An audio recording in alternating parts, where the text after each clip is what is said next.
Hello, thanks for joining me, astrologer Patrick Arundell, for your astrological overview for week commencing the 12th of May. This week begins with the Sun continuing its opposition to Saturn. And obviously the Sun is at the heart of all we do, so there could be a little bit of a limitation on our core energy.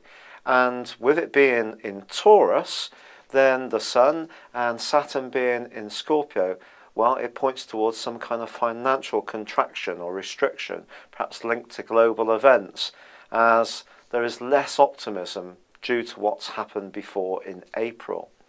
But there are other things going on this week that we can celebrate, not least that Venus and Uranus are forging a sparkling alliance with Mercury. And this can bring new ways of looking at things, unusual ways of expressing ourselves, and perhaps some fresh ideas.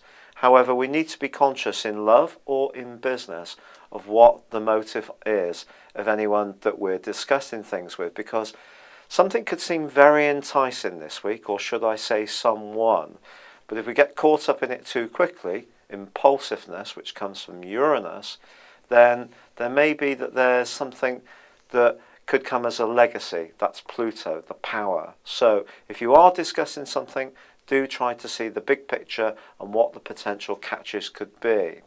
The full moon, which occurs on Wednesday, once more emphasises the Scorpio-Taurus axis. It's in Scorpio, and it's asking us really once more to just be more conscious of how we share things. And it's being conscious too that both of these are fixed signs. So something may require us to be flexible and go with the flow, and that's not necessarily easy if we've really got a very clear idea of how something should be.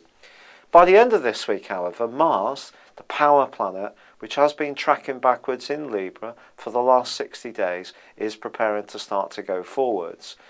Mars is of course, the planet of instant gratification, of sex, of greed, of ego expression. It's not all necessarily positive, but as it's been tracking backwards, it may have given us in some ways a skewed way of looking at our rights.